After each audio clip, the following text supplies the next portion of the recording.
Olá, bom dia! Neste programa do fim de semana de Natal, você vai ver as melhores reportagens do ano. Um passeio pela Porto Alegre de Elis Regina. As histórias por trás de um cartório centenário. Tem ainda uma aula sobre sofás. Um restaurante elegante que mistura rock and roll e objetos clássicos. E uma entrevista sobre Feng Shui, para você começar o ano elevando o astral da casa. Não perca o programa recheado de arquitetura e decoração para o seu final de semana. O Imóvel Class TV começa agora.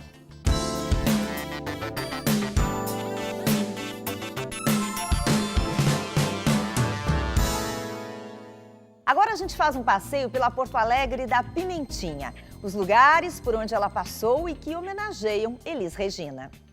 Quando o assunto é Elis Regina, todos concordam em um ponto. A artista teve uma vida curta, mas intensa. Com 1,53 m de altura e personalidade forte, Elis foi considerada uma das vozes mais importantes no cenário musical brasileiro. A Elis, na verdade, reunia todas as qualidades que uma grande cantora precisa ter. Né? Ela tinha uma voz, primeiro, uma voz linda, uma textura de voz muito bonita e impactante, porque era uma voz viva, cheia de energia, uma interpretação realmente impressionante. Sempre a Elis se jogou na canção.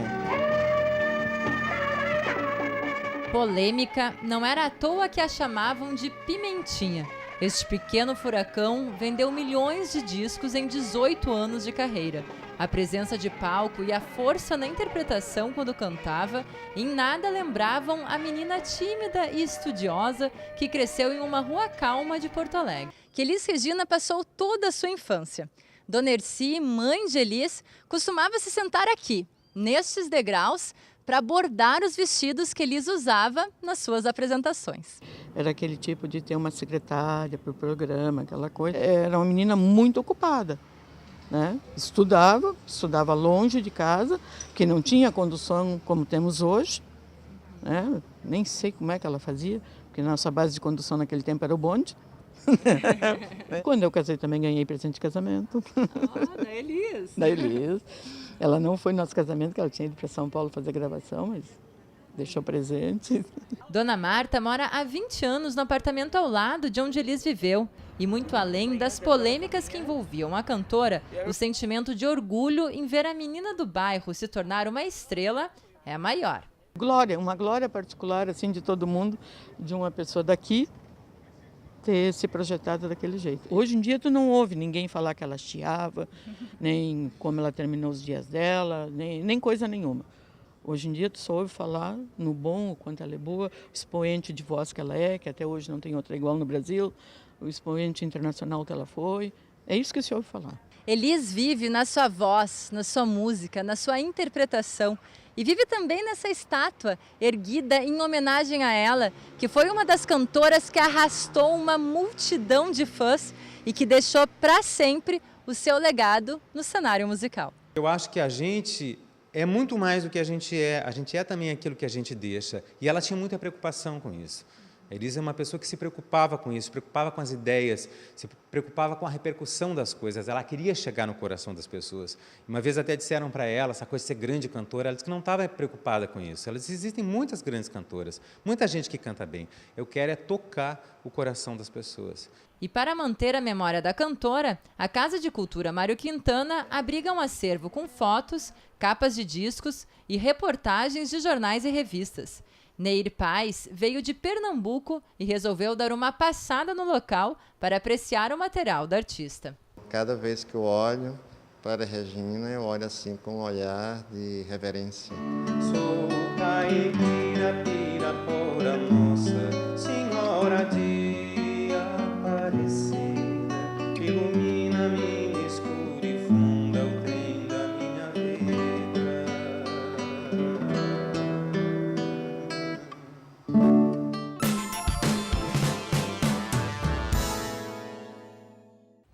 2015 foi marcado pelos 150 anos de um cartório de registros que preservou um pouco da história do Rio Grande do Sul. Nos grandes e antigos livros, a caligrafia da época se mantém. As palavras são escritas como se fossem desenhadas e registram compras e vendas de imóveis e também de escravos, desde o ano de 1865. São 150 anos de história compilados em livrões como esses. Muitos empresários já necessitavam de créditos, então primeiro veio o registro da hipoteca, onde pessoas eram dadas como garantias. E esse ofício ele é muito cuidadoso no sentido de preservar aquilo que é rico para nós, que nada mais querido, ótimo do que a história que você tem. Entre todas as relíquias guardadas nestes 500 livrões aqui, nós encontramos esta, que é um registro de 1905, que tem a compra da casa de ninguém menos que o ex-governador Júlio de Castilhos. Casa essa que existe ainda hoje na Rua Duque de Caxias e se transformou no Museu Júlio de Castilhos. Está tudo registrado nesse livro. E aqui nós temos uma preciosidade. É um dos documentos mais antigos do Rio Grande do Sul, onde consta a negociação de uma fazenda em Camaquã com um detalhe. O pequeno escravo chamado Salvador estava sendo negociado junto com a propriedade. Então você vê, vendia a propriedade e junto com a propriedade você vendia o escravo. E aí nós temos também o registro de hipotecas de escravos. Então as pessoas, o credor às vezes, ele preferia um escravo como garantia do que uma propriedade imobiliária. Do manuscrito à era digital, o cartório mais antigo do Rio Grande do Sul foi acompanhando os avanços da tecnologia ao longo dos anos e hoje oferece serviços automatizados como a matrícula online, que serve para que tanto a população quanto órgãos públicos e tribunais de justiça acessem os documentos pela internet. Que eles têm no gabinete esse meio que eles vão usar e com isso todos ganham. Não tem correios, não tem selo, não tem ofício, não tem funcionário, porque é feito instantaneamente. Além disso, foi colocada uma central de autoatendimento no cartório, onde as 350 pessoas que passam lá diariamente podem fazer pedidos de certidão de matrícula atualizada e consulta de protocolos sem precisar passar pelos caixas. Facilita bastante devido à agilidade. Você vai ali, faz, em 15 minutos já consegue retirar a matrícula na hora. Apesar da digitalização dos documentos e do avanço tecnológico, Paiva faz questão de manter todos esses livros impressos no cartório preservados. Não precisava ter esses livros. E eu preservo justamente para mostrar para aqueles que gostam da cultura de aqui está preservado a memória de todas essas pessoas.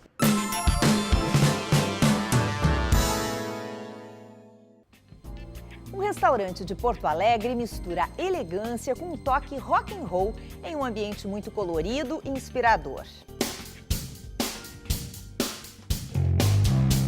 Um tradicional bar de Porto Alegre, o 72 New York, que fica aqui no bairro Auxiliadora, abriu um restaurante de alta gastronomia que tem uma decoração única.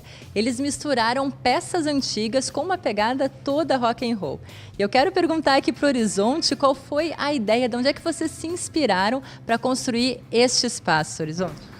Então, o restaurante ele inicia nesta veia que o Nova York que concebemos no Nova York, se personaliza aqui no restaurante.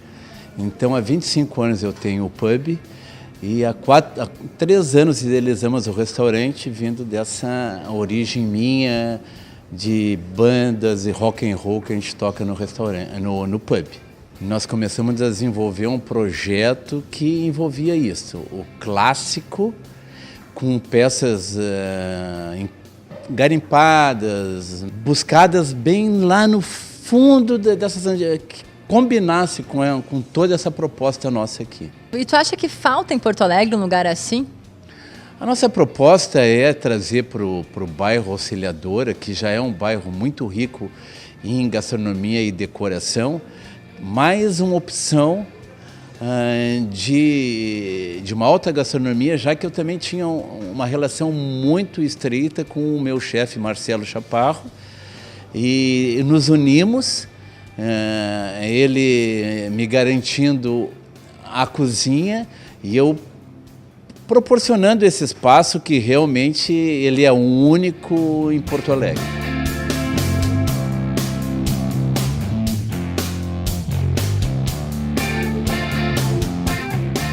colocar todas essas ideias na prática, a designer Andréa foi fundamental nesse processo. Andréa, quais elementos que tu foi garimpar, que tu trouxe para dar esse ar de antigo e descolado como o espaço tem hoje?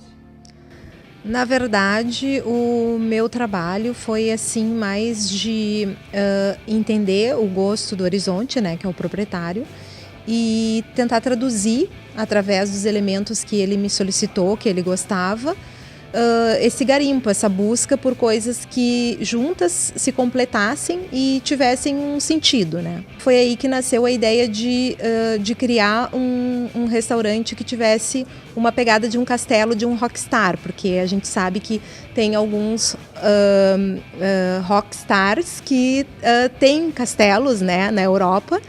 Então, como seria o castelo desse rockstar? Então, foi daí e também do estilo de vida dos nova-iorquinos, porque como o nome do bar já diz, 72 Nova York, estamos na rua Nova York, em Porto Alegre, então tem elementos assim como grandes cortinas de veludo, vermelhas, num pé direito super alto, esta mesa para 10 pessoas, com candelabros, com cadeiras de couro, né? Que ela é toda dividida em nichos de vidro, né? E dentro desses nichos a gente colocou livros, né? Que homenageiam grandes astros do rock. Tem peças de antiguidade que foram inseridas na decoração, como no balcão, que temos aquela peça que é quase que um aparador de igreja, assim, né? Então ele tinha se apaixonado por essa peça, eu sugeri que a gente colocasse no balcão do restaurante. Então foram várias coisinhas que, como ele mesmo disse, a gente foi se apaixonando e foi se envolvendo nessa história e foi agregando ao projeto, e daí nasceu o restaurante 72. Toda a estrutura do restaurante também foi pensada em preservar esse astral de jardim, né, de ar livre.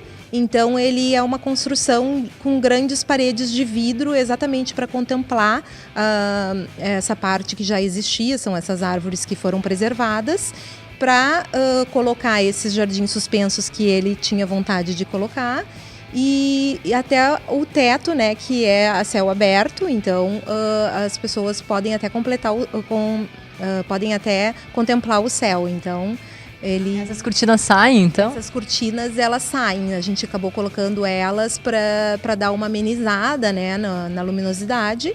Mas, por exemplo, tem eventos que às vezes os clientes solicitam, a gente, né, remove elas e aí a pessoa pode fazer uma festa a céu aberto.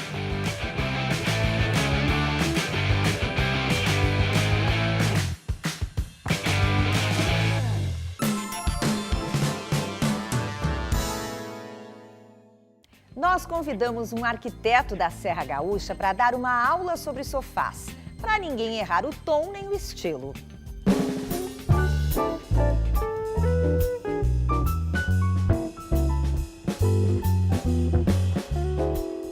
Eu vou falar agora sobre tipos de sofá. Nós podemos classificar os sofás em 3 grandes tipos. Um sofá moderno, contemporâneo, que tem linhas mais retas, um design mais limpo, a informação mais pura. Um outro tipo seria um sofá retrô, então ele busca aquilo que se usava antigamente. Então esses sofás normalmente têm algumas estampas, eles são um pouco mais coloridos, eles são menores, enquanto que os contemporâneos são sofás maiores. E vou falar um pouco desse sofá aqui, que é um sofá clássico, porque ele tem um ar inglês, ele é um sofá de couro marrom, onde os apoios dos braços, ele tem essa costura meio em curva. É o terceiro grande grupo de sofás, o sofá clássico. Este sofá especificamente, ele tem a chaise, que é esse prolongamento para o apoio das pernas, e isso gera um conforto e é um sofá indicado então para um ambiente de televisão, um ambiente de cinema, enfim, o home theater que muitas vezes se tem na casa da gente, né?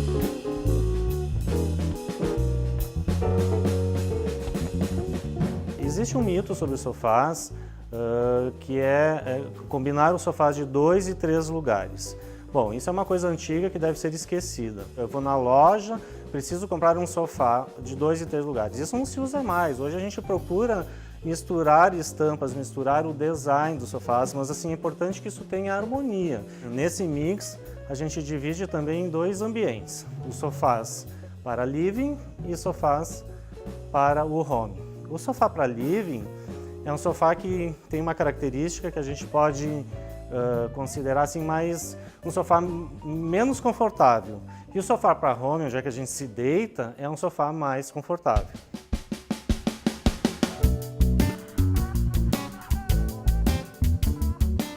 Eu estou sentado num sofá da marca Natuzzi, que é uma das maiores empresas de sofá do mundo. É uma empresa italiana, onde a tecnologia é de ponta, o couro é da melhor qualidade e o design, então, sem falar, sem sombra de dúvidas, é um dos mais bonitos que tem no mundo, que é de Milão. Então, é um sofá elétrico e ele tem alta tecnologia nesse sistema que faz o assento e o espaldar reclinar. Eu vou fazer a demonstração. Então, neste canto do sofá, tem 2 botões que com um simples toque, sem muito esforço, a gente consegue fazer o sofá se movimentar e na medida que ele vai avançando, a gente escolhe a melhor postura que dê o conforto, a ergonomia que a gente gostaria de ficar. Então, assim, ó, simplesmente um toque, vocês podem ver que é um sistema muito limpo, muito clean, e isso é alta tecnologia nesse modelo de sofá. Os sofás pequenos, eles são coringa na decoração, porque na verdade a gente consegue complementar eles nas salas com os sofás grandes, né? Mas ao mesmo tempo nós podemos pôr num ambiente de recepção, numa área comercial, e também pode ser usado nos quartos, enfim. É um sofá muito versátil porque ele tem um conforto, apenas que ele tem um sofá, ele tem menos espuma, então ele é um sofá um pouco mais seco no sentar, e ele é mais leve, a estrutura ele não é tão estofado. Normalmente eles têm pernas de madeira ou pernas cromadas, enfim, mas é um sofá bastante bacana pelo fato dele ser pequeno, a gente conseguir encaixar ele em espaços com dimensões reduzidas na casa. As poltronas já são, eu diria, a grande oportunidade na decoração de ousar, porque o sofá é uma peça maior, ele é mais clean, e a poltrona já não. Por outro lado, ela já tem muitos estilos, ela já tem muito design, ela tem efeitos de pernas, efeitos de espaldar com orelhas, que a gente chama. Então as poltronas podem ter estampas diferentes, ela pode ser mais extravagante, justamente por ser uma peça menor. Ela pode ser usada 2 juntas ou uma separada inclinada, enfim, a gente pode misturar poltronas de diferentes estilos e isso pode gerar um ambiente muito legal, muito bacana e muito despojado.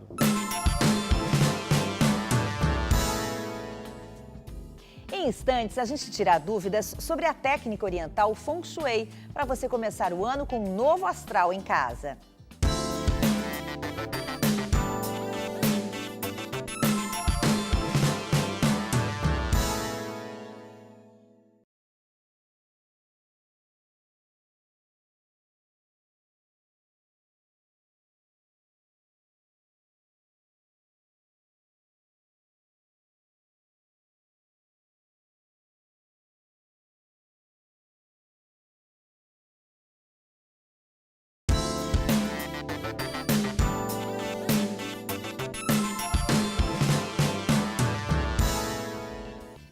Nós vamos conferir agora os melhores momentos da entrevista com a designer Fabiana Souza sobre Feng Shui, uma proposta para mudar o astral da casa ou do seu negócio nesse início de ano.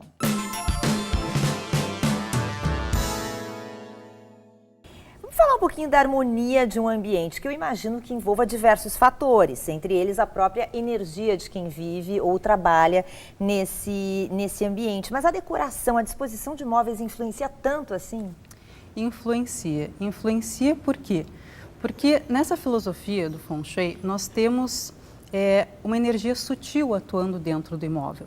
Nós temos a energia do céu, que vem, né, digamos, em palavras bem simples, né? É uma energia divina, digamos, vem do céu, e uma energia telúrica que vem da terra. E essa energia se configura dentro dos imóveis, né, e nos influencia. Porque nós também somos energia, nós somos influenciados por essa energia, né? Então é claro que toda essa energia ela vai mudando com o passar do tempo. Todas as coisas terrestres mudam com o passar do tempo. Os imóveis se degradam, precisam de uma manutenção, precisam de uma reforma, precisam de um investimento, né? E assim como os nossos corpos, né? Então, a decoração influencia porque, dependendo da disposição dos móveis, vai estar adequado ou não a essa energia que está configurada ali. Ou seja, também varia de morador para morador. Varia de morador para morador. Quando a gente faz uma consultoria de Feng Shui, a gente vê a data de nascimento de cada morador e compatibiliza com a energia que está nos imóveis. A gente faz essa compatibilidade, né, dessa integração, para ficar bom para todos. Isso em busca de harmonia, paz, tranquilidade, energia positiva. Mas chega a influenciar num negócio, por exemplo? Tem clientes, por exemplo, que querem focar num negócio, ou que vão abrir, ou que não está indo bem. Sim, principalmente agora nesse momento de crise que nós estamos vivendo, tem muitos clientes voltados mais para a área, a área comercial, né? Que é o Feng Shui comercial. Então, sim, é possível influenciar na prosperidade dos imóveis e fazendo com isso influenciar na prosperidade dos negócios, né? Mas é importante salientar que na filosofia oriental, próspero não é aquela pessoa que é muito rica, que acumula muitos bens. Próspero é aquele que sabe utilizar bem os recursos que já possui. E todos nós possuímos recursos, alguns menos, outros mais. Então, é importante investir no imóvel, porque nós não temos um futuro, né? O futuro não está garantido. O que existe é o presente, né? Então, importante é viver bem agora, né? Não esperar um futuro. Usufruir, né? Exatamente. Do presente, né? Vamos falar um pouquinho da origem do Feng Shui. É uma técnica oriental, né? Desde que surgiu, era voltado para essa harmonização? Sim, o Feng Shui harmoniza ambientes, não harmoniza pessoas, né? Então, ele faz com que o ambiente fique harmonizado, né? Isso tudo de acordo com a natureza, né? Foram milhares de anos de observação da natureza, de como se processa todo esse comportamento da natureza. Então, a base do Feng Shui é o I Ching, né? Que ali traz nos hexagramas uma linguagem bastante simbólica e que permeia toda a filosofia chinesa, né? De como se comporta a natureza no passar do tempo. Então, essa mutação das energias. Isso significa que quando tu harmonizas o ambiente, períodos do ano, épocas do ano, isso tudo influencia? Tudo influencia. Assim como nós temos o dia e a noite, as estações do ano, nós também temos períodos maiores de tempo que são contabilizados no Feng Shui para fazer essa harmonização. Períodos diários, mensais, anuais e também de 20 em 20 anos, que compreendem 60 anos. Então, é um estudo bastante complexo. O Feng Shui é baseado em alguns elementos, né? Eu queria que tu explicasse para a gente. Sim. O Feng Shui se baseia nos 5 elementos da natureza, que são diferentes daqueles elementos essenciais que nós conhecemos, né?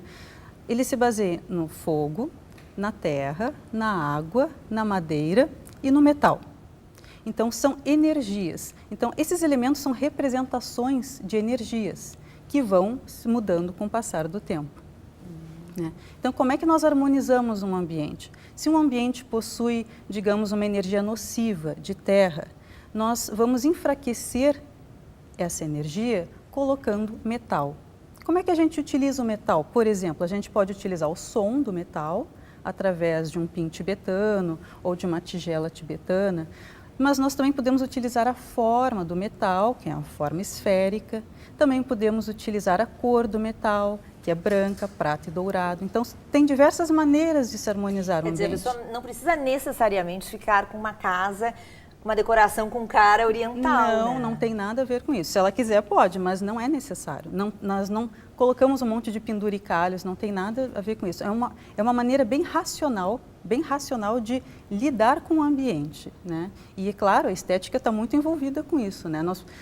Mas isso adaptado ao gosto da pessoa, Tudo né? adaptado ao gosto, né? Então, tudo que foge, por exemplo, se a pessoa não tem aquele estilo oriental de ser, não precisa colocar um Buda, até porque o Feng Shui não tem a ver com a religião, né? Apesar de que, claro, né, tem dinastias budistas e taoístas que influenciaram nessas técnicas, mas não necessariamente é uma técnica religiosa.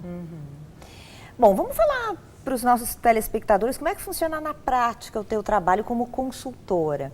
Uma pessoa te chama ou para um escritório, ou para um negócio, ou para uma residência. Como é que funciona o teu trabalho? Então, primeiramente, eu vou até o local e analiso a residência ou o imóvel comercial. Eu tiro as medidas da fachada do imóvel. Por quê? Porque o espaço ele é influenciado pelo magnetismo terrestre. Então, a direção da fachada em graus, isso a gente vê com a bússola, né? Ela influencia, né? Tem essa influência da Terra. E depois nós vemos o ano de construção do imóvel e aí compatibilizamos essas duas informações e formamos um mapa de energias. Após isso, né, eu faço toda a análise, faço um relatório, entrego para a pessoa, né, e aí a gente vai fazer, então, a gente vai sentar num bom bate-papo e ver como é que nós vamos harmonizar, né, junto com os móveis que ela já possui, com o seu gosto pessoal, né. Mas o que tem saído bastante também são as consultorias online.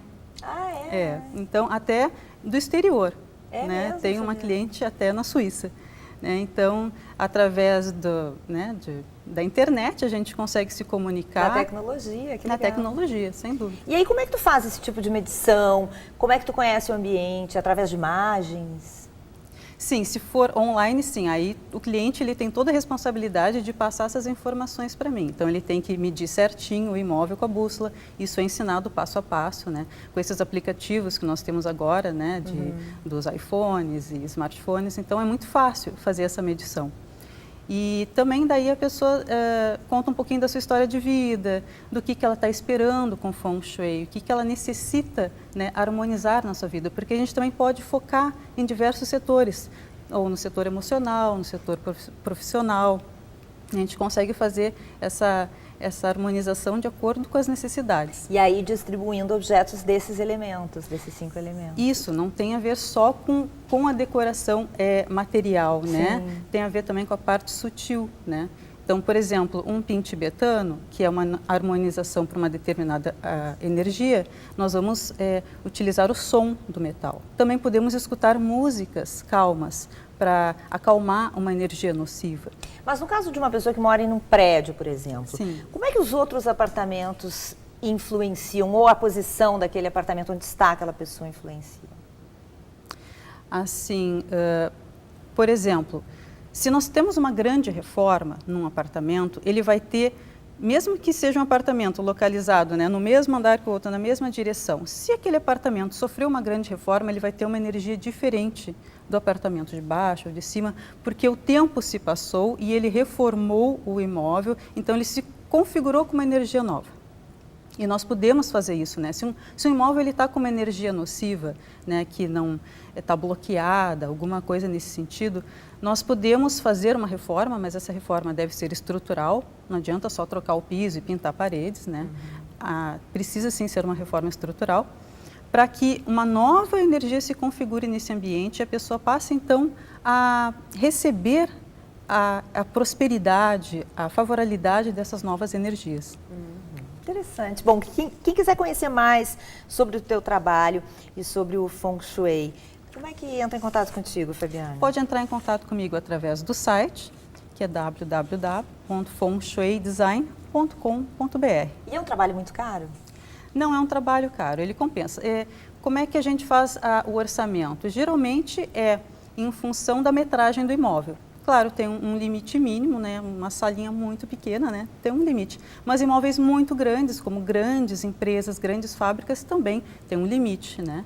Então é equilibrado, né? Obrigada pela entrevista. Parabéns pelo trabalho. Muito obrigada.